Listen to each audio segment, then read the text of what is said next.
Some dogs' paws smell exactly like corn chips, and it's not just your imagination.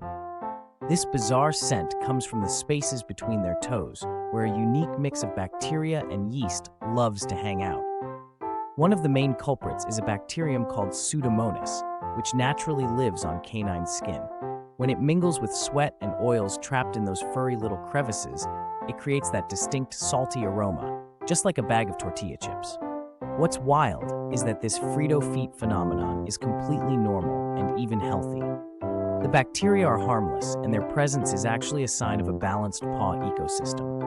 So, the next time you catch a whiff of nachos while cuddling your pup, know that it's your dog's biology at work, not a snack attack.